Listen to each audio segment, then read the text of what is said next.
porque es terrorista. ¿Qué quiere decir eso, hermanos? Que de ahora en adelante una persona puede ser enviada a otro país a que la encarcelen de forma indefinida y además la torturen. Miremos, hermanos, lo que está ocurriendo. Todo esto es lo mismo que hacía la Inquisición católica. Miremos el tercer punto de cómo operaba la Inquisición. Se nos dice que los juicios eran secretos. Recordemos que Jesús fue capturado y juzgado rápidamente en la oscuridad de la noche, aún en la madrugada. ¡Qué curioso! Nadie trabaja de noche, ¿verdad, hermanos? Mucho menos un Sanedrín, mucho menos un Consejo Supremo de sabios judíos que hacían las funciones de jueces de Israel o de Jerusalén. Imaginémonos el grado de corrupción en donde unos jueces se levantan en la noche a juzgar a una persona secretamente. ¡Qué corrupción, hermanos! Cuando leemos los evangelios, Mateo nos revela que Jesús es juzgado y condenado en la noche. Luego Pedro traiciona a Jesús y el gallo canta 3 veces, queriéndonos decir que aún era de madrugada y ya Jesús había sido condenado ilegalmente. Porque juzgar a una persona de noche es ilegal. Leamos en Mateo capítulo 26, versículos 63 al 65. Mas Jesús callaba. Entonces el sumo sacerdote le dijo: Te conjuro por el Dios viviente que nos digas si eres tú el Cristo, el Hijo de Dios. Jesús le dijo: Tú lo has dicho. Y además os digo que desde ahora veréis al Hijo del Hombre sentado a la diestra del poder de Dios y viniendo en las nubes del cielo. Entonces el sumo sacerdote rasgó sus vestiduras diciendo: Ha blasfemado. ¿Qué más necesidad tenemos de testigos? He aquí ahora mismo habéis oído su blasfemia. Luego el gallo canta. Leamos del versículo 74 al 75. Entonces él comenzó a maldecir y a jurar: No conozco al hombre. Y enseguida cantó el gallo. Entonces Pedro se acordó de las palabras de Jesús que le había dicho: Antes que cante el gallo, me negarás 3 veces. Y saliendo fuera, lloró amargamente. Luego el Evangelio de Marcos también coincide con el Evangelio de Mateo, en donde Jesús es juzgado de noche, de forma ilegal. Aún peor, ya había iniciado la fiesta de la Pascua, porque recordemos que Jesús come el Cordero Pascual el día 14, de acuerdo con la ley levítica.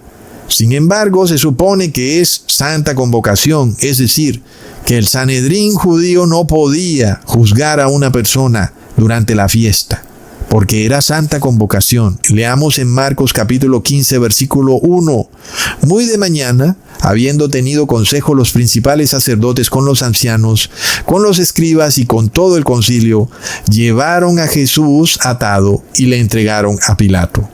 Entonces ya habían tenido consejo los jueces del Sanedrín. Y de nuevo, es ilegal, totalmente ilegal. Pero cuando es de día, van y llevan a Jesús a Pilato. Finalmente, inclusive de día, tampoco podían reunirse los sacerdotes del Sanedrín, porque era la Pascua, y era santa convocación. No podían juzgar a una persona en la Pascua. Entonces Marcos también concuerda con Mateo. Jesús es juzgado de noche y es llevado a Pilato de día. Miremos eso. Entonces es ilegal cómo juzgan a Jesús. Sin embargo, Lucas nos revela otra situación. En este caso, Lucas nos revela que Jesús también fue juzgado de día durante la Pascua. Leamos en Lucas capítulo 22, versículos 66 al 68. Cuando era de día, se juntaron los ancianos del pueblo, los principales sacerdotes y los escribas, y le trajeron al concilio, diciendo: ¿Eres tú el Cristo? Dínoslo. Y les dijo: Si os lo dijere, no creeréis, y también si os preguntare, no me responderéis, ni me soltaréis. ¿Cuándo ocurrió el juicio? De día, cuando era de día. Uno se pregunta, ¿existe aquí algún tipo de contradicción? Lucas dice que el juicio es de día. Marcos y Mateo dicen que el juicio ocurrió en la noche y cuando ese día llevan a Jesús a Pilato. Un momento, no hay contradicción en lo absoluto. Jesús fue juzgado tanto de noche como de día para legalizar su captura. Sin embargo, ambos juicios fueron ilegales.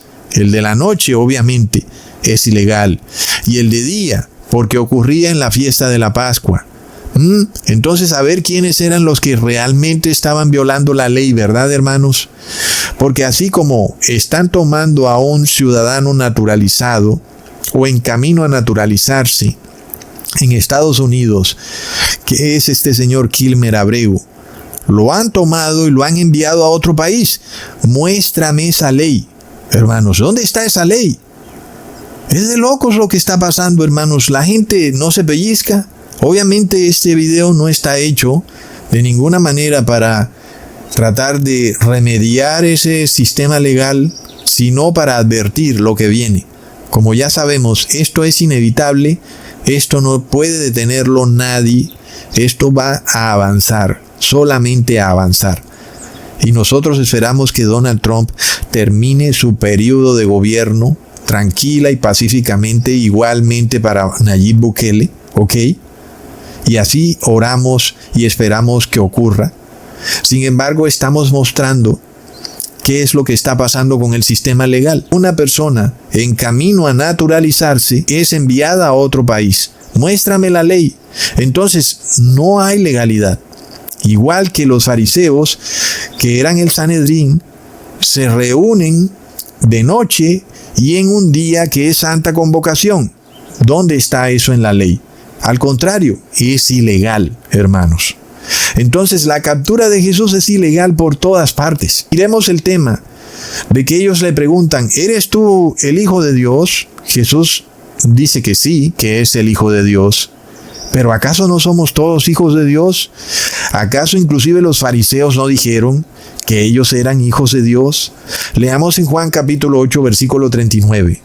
Respondiendo le dijeron, nuestro padre es Abraham. Y Jesús les dijo, si fueseis hijos de Abraham, las obras de Abraham haríais. Ahí está. Los fariseos reclamaban ser hijos de Dios y por tanto, si fuera cierto que lo eran, ¿por qué matar a Jesús? Si es que él también está declarando que es hijo de Dios. Es de locos, hermanos. Miremos la contradicción. La respuesta a esta pregunta es más escabrosa. Y la respuesta es que los fariseos estaban matando a Jesús por el bien común.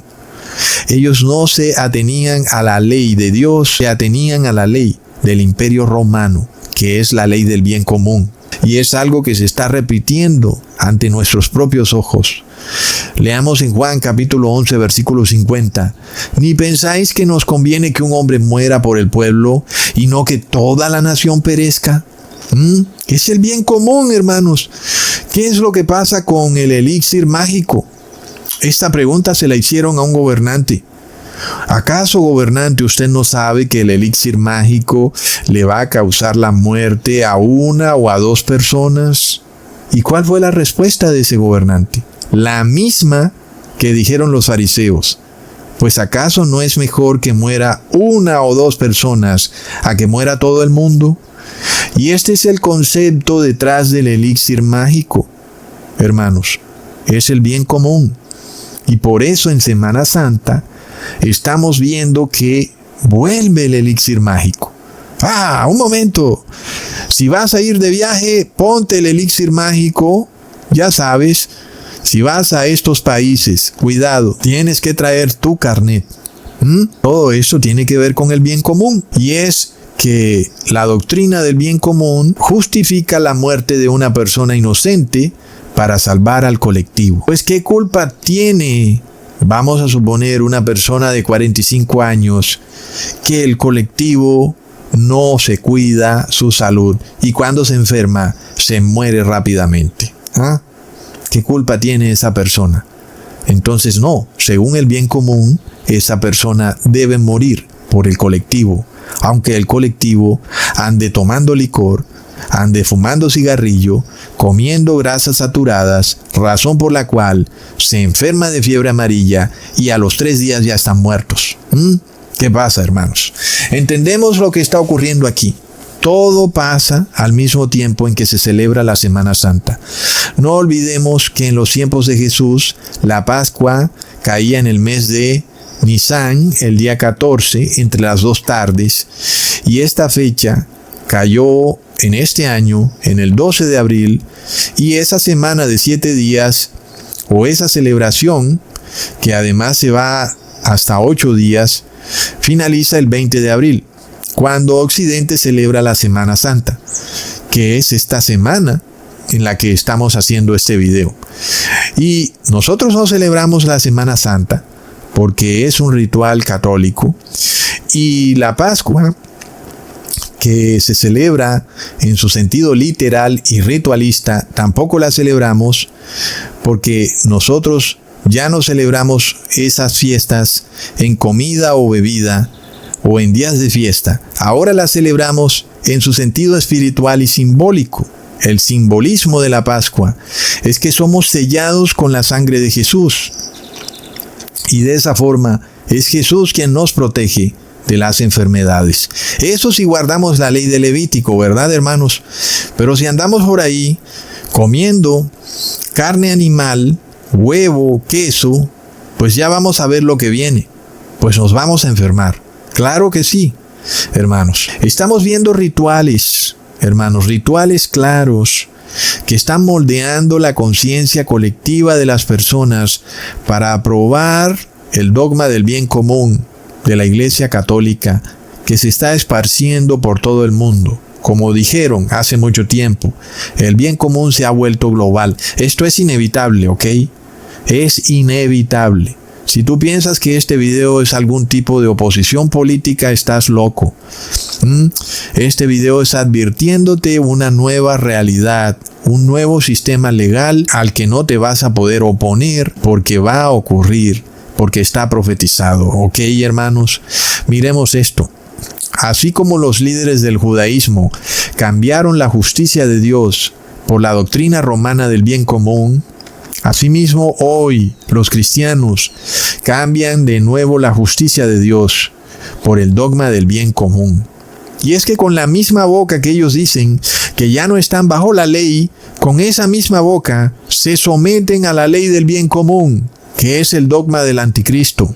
No es de locos.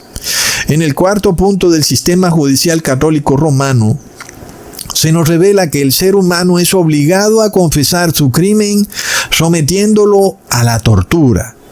¡De locos! No olvidemos que Donald Trump en su primer periodo justificó la tortura, inclusive aquella horrenda tortura de la Inquisición llamada waterboarding, que es cuando le ponían un trapo en la nariz y en la boca, un trapo mojado al prisionero, y luego le tiraban agua sobre ese trapo, de forma de que ese prisionero no podía respirar nunca, porque el trapo permanecía siempre destilando agua. Entonces el prisionero estaba en un estado de ahogamiento continuo. ¿Cuál era la idea? Que el prisionero confesara. Y pues claro, hermanos, ¿quién no va a confesar? Yo creo que los sacerdotes inquisidores pudieron sacar todo tipo de confesiones que ellos deseaban. Claro que ese prisionero en la noche era una bruja que se montaba en su escoba y salía a robarse niños. Y seguramente también que en su casa había una